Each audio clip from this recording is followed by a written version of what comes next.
Hello, my name is Christy and I'm an associate at the Wadsworth Public Library. Today I'm going to review the 3 crafts that we are offering to you to make with our Give Old Books New Life program on August 12th. So we'll have 3 crafts for you to choose from. One will be a DIY book picture frame. The next will be a succulent book planter, and lastly I'll review how to make a dahlia book page wreath. All the materials will be provided for you if you attend the class, and then if you want to do the class virtually by watching this online video, just let us know and we'll have the materials available for you to pick up at the drive-up window or inside at the reference desk. Our first craft we'll be making today is a DIY book picture frame. And this is what the end product looks like. This is a great kind of easy craft to start out with if you're a beginner crafter. It doesn't take much time, and the great thing about this craft is you can actually use the book, so you can still read out of the book, you can have it on your shelf, you can do whatever you like with it. It doesn't really destroy the book to the point that you can't use it another time. So if you have a book that maybe you're wanting to keep and you just want to have it around to reread it, but you want to have it look a little bit special, you can make it into this DIY book picture frame. So for that craft, the materials that you will need is a hardback book. You will need a sharp X-Acto knife or utility knife. The sharper the better. Scissors, ruler, pencil, a piece of cardstock paper, book tape, or I know a lot of you probably don't have book tape. Here at the library we do, but you can also use shipping tape or clear contact paper. And if you have a cutting mat, it is helpful, not required, but it is helpful.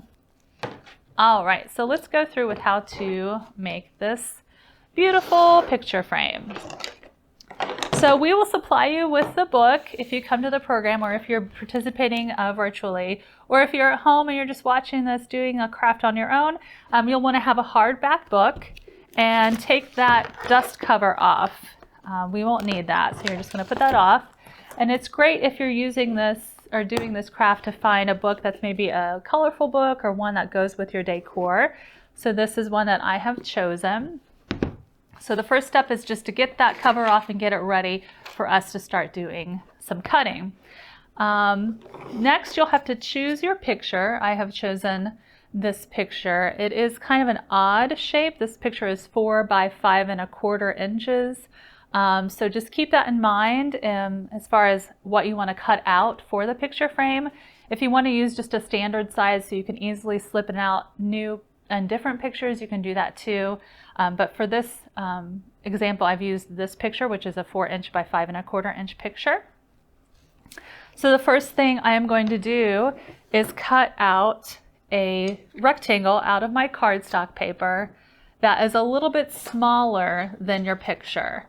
So this picture is again a 4 by 5¼ and I have cut out a rectangle that is 3 3/4 by 5 inches. So it's a little bit smaller than my picture, and this is what is going to show on the picture frame book.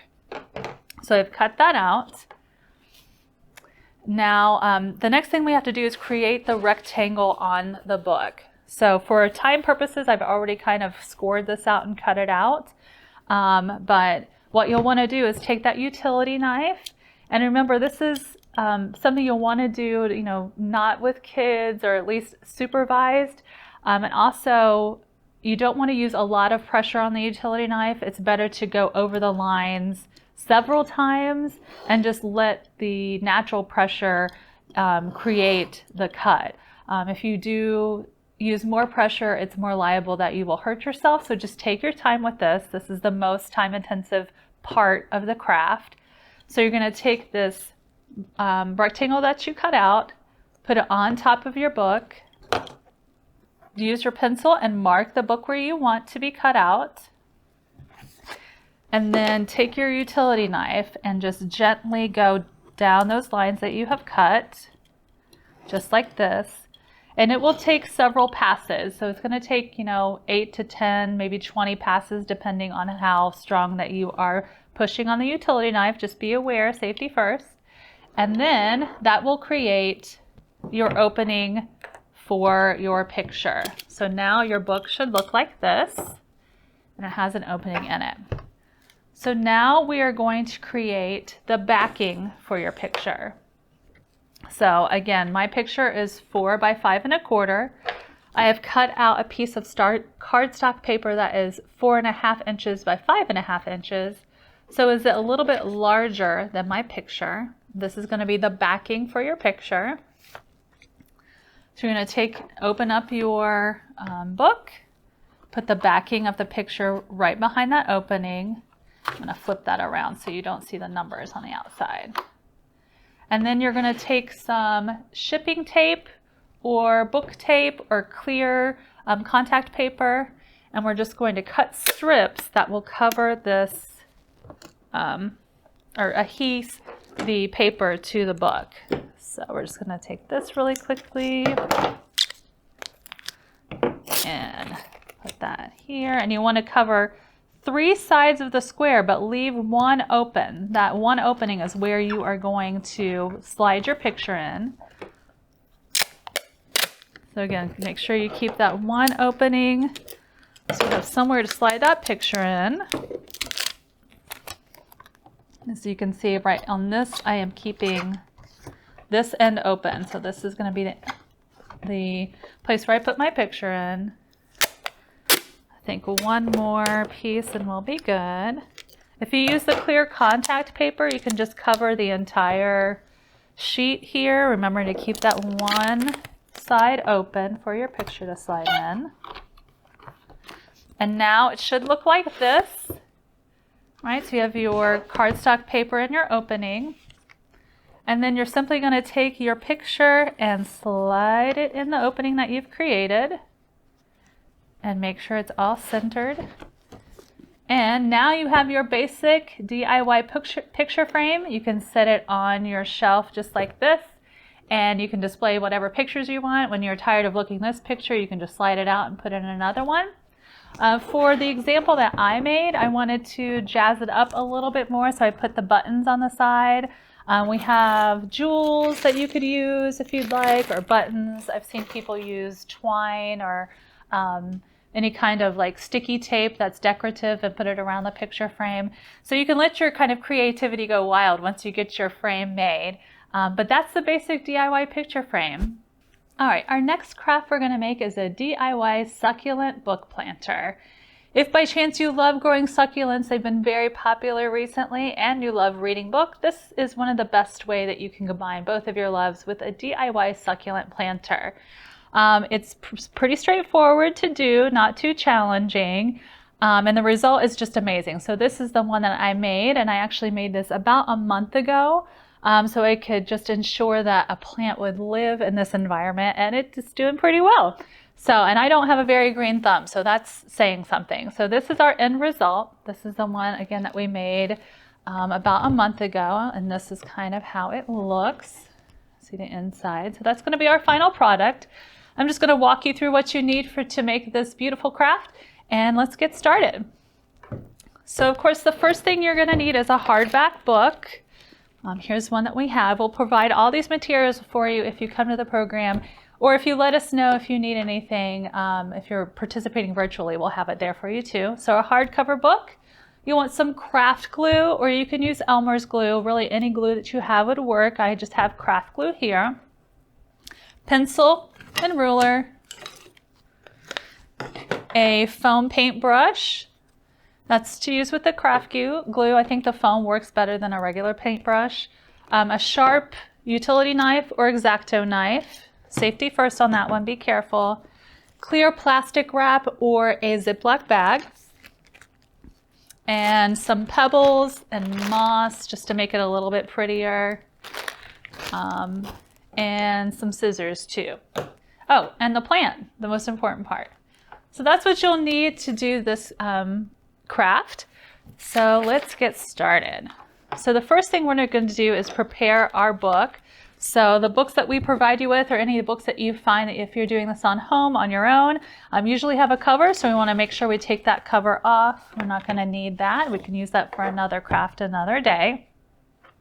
And the first thing we're going to do is glue down our pages. All right, so I do want to mention here that we want to keep this cover free, and I'll talk about that a little bit later, but glue down all the rest of your pages. And for time's sakes, I've already done that, but you'll basically just take Mod Podge or your craft or your any other craft glue or Elmer's glue, and we'll get, I'll show you a little bit. Basically, I just slathered it on.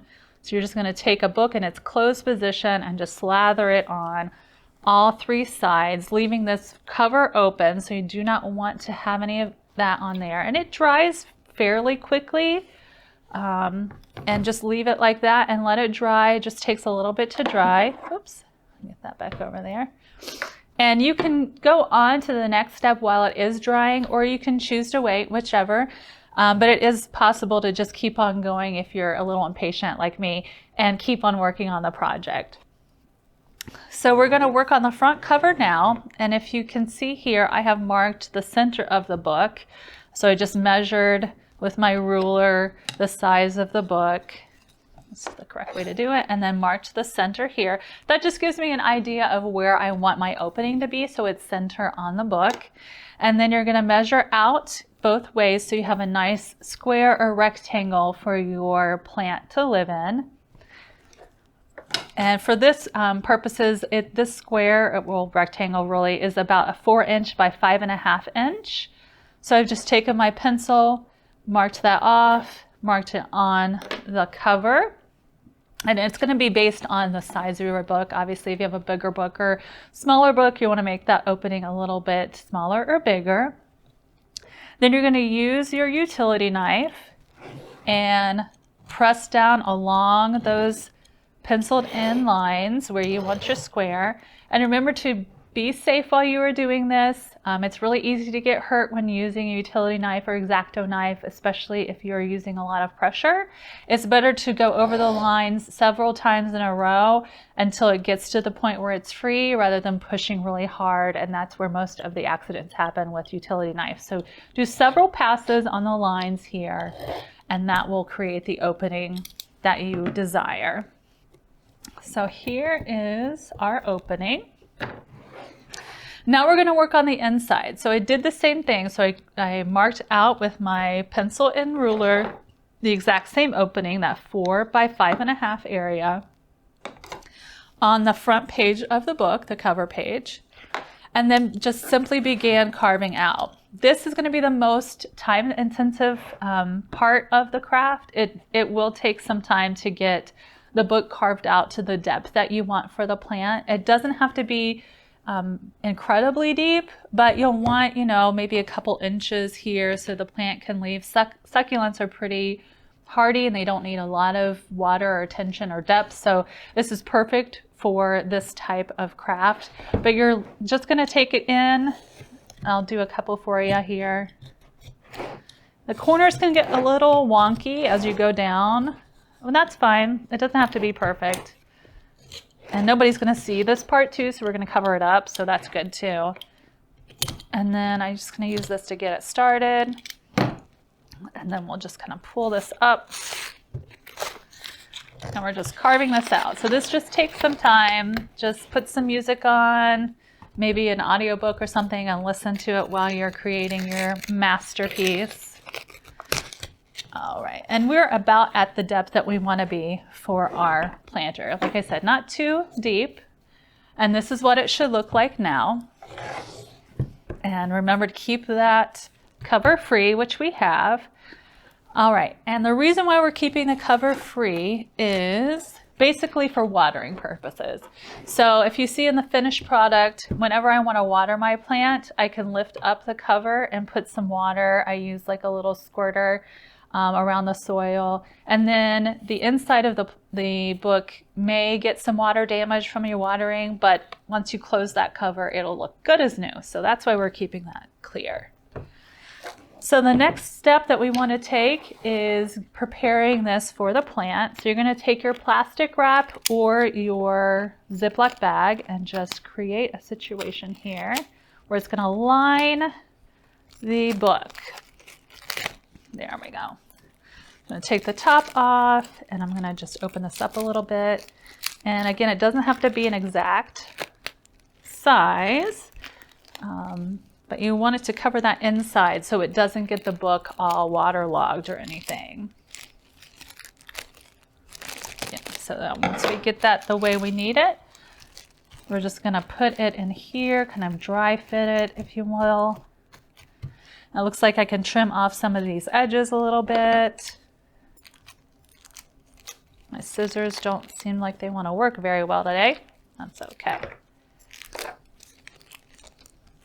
All right, and now we're gonna go back to that craft glue, and we're gonna take it and put it on the inside of our book.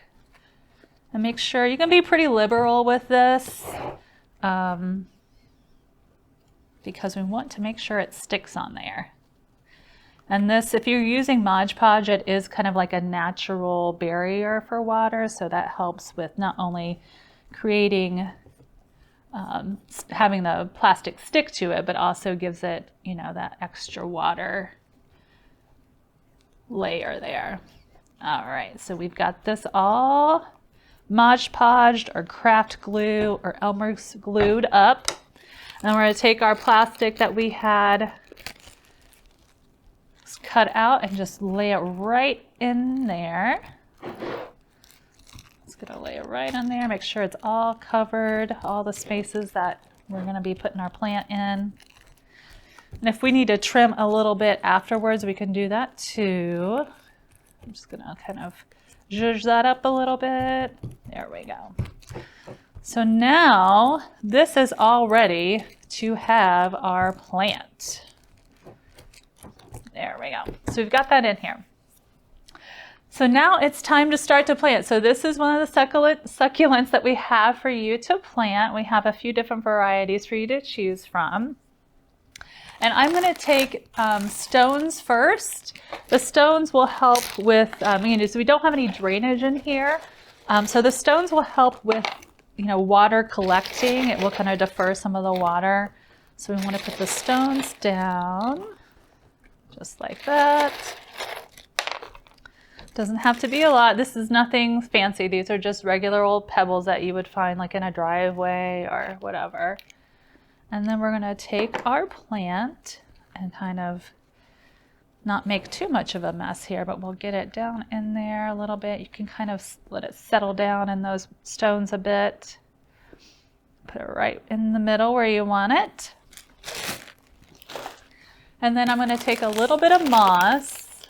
Oop. This will also help with the moisture and keeping the moisture in. It's going to get messy around here, so make sure you have a tablecloth handy. The moss does get messy. And you don't need a lot of moss, but it'll also make it look really pretty when you have it on your bookshelf or your table or whatever. I'm gonna have that like that. And then I'm also gonna put a few more stones on top. That just keeps everything kind of in place. Right? Just like that.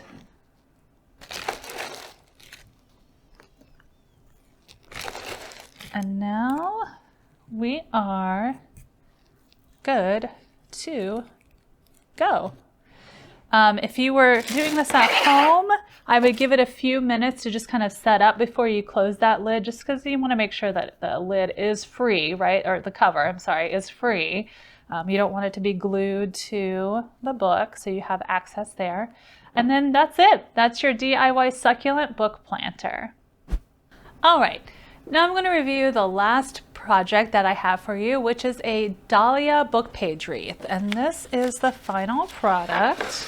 Probably can see it from above a little bit better, but this is the final product. It ends up looking absolutely beautiful. I was completely amazed the first time I made this, how pretty it was. This wreath is a great way to add a little bit of romance or kind of vintage feel to your house. It's pretty easy, but it is time consuming. So make sure you set out a good amount of time to be able to make this wreath, or at least know that it's going to take some time and you might have to do it in chunks. But this is the finished product, and I'll show you how to achieve this with what we have here. So what you will need for this project is an old book.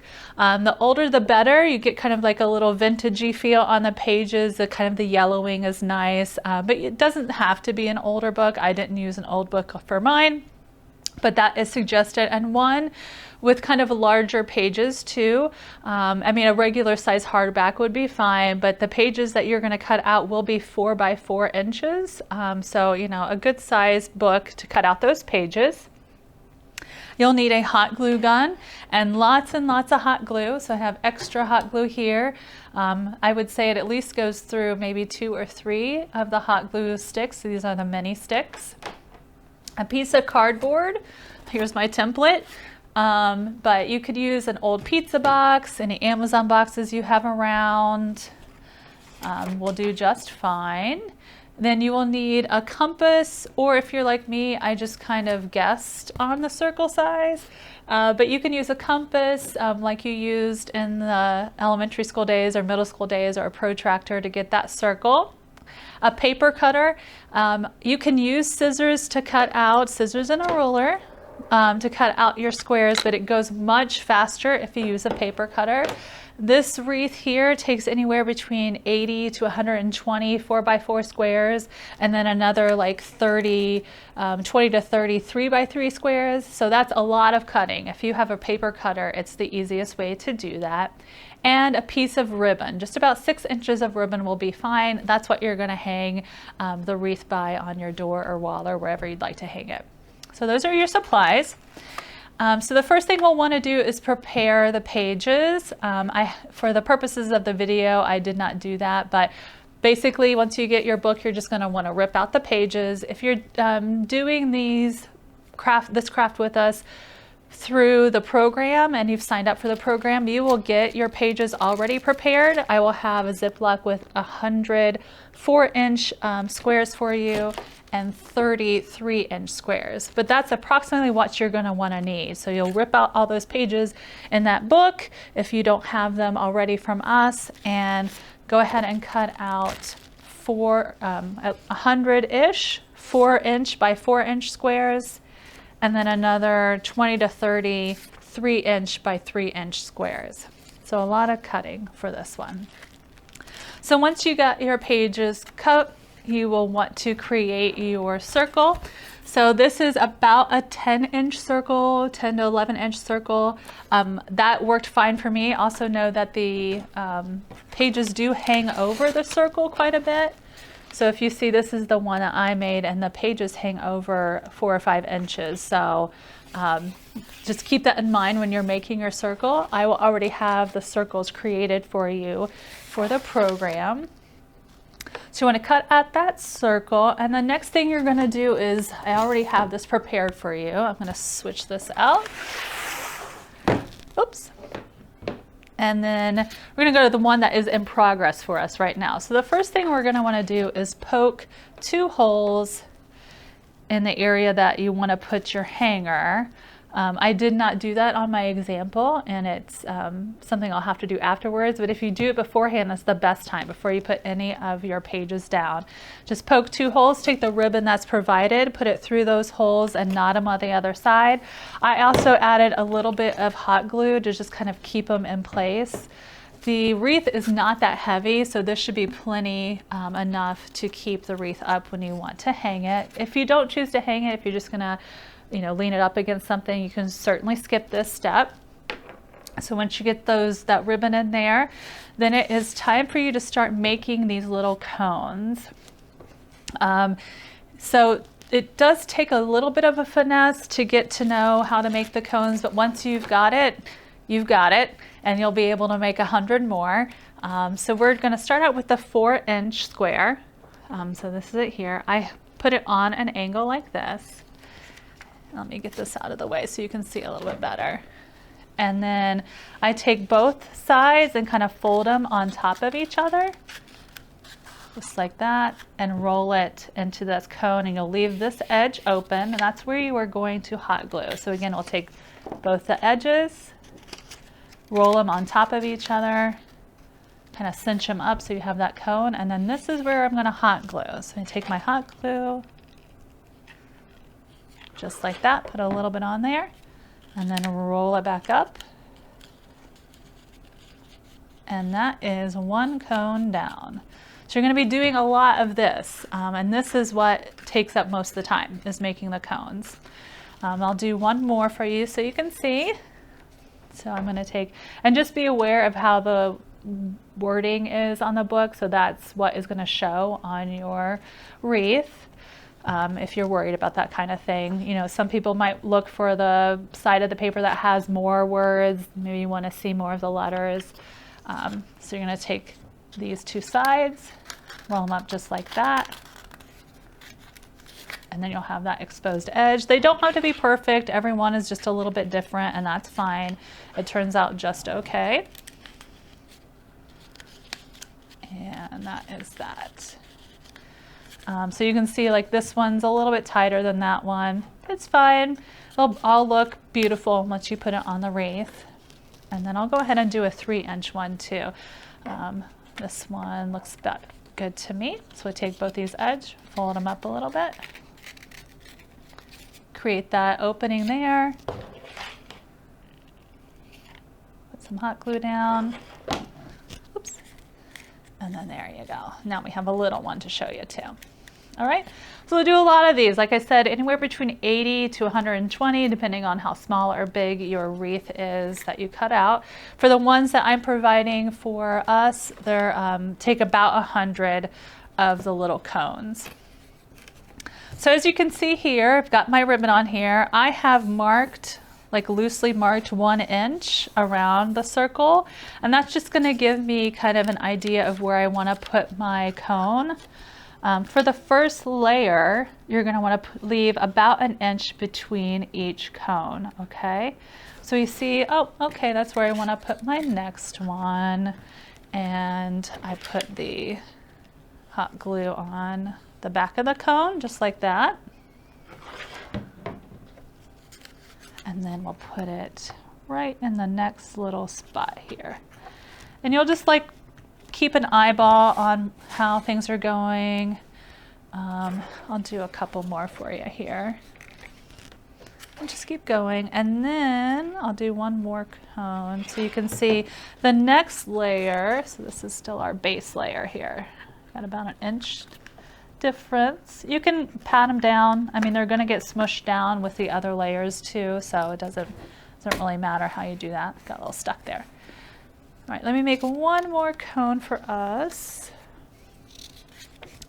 so I can show you the second layer. Again, I'm going to take the 2 edges, fold them in,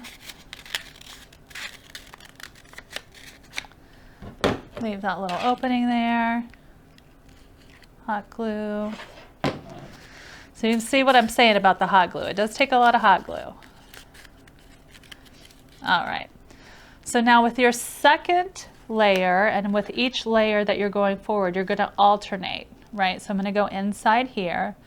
So then the third layer would be outside and then inside. So it's just like that, and you're going to do right up. You know, you can eyeball it how you think it looks.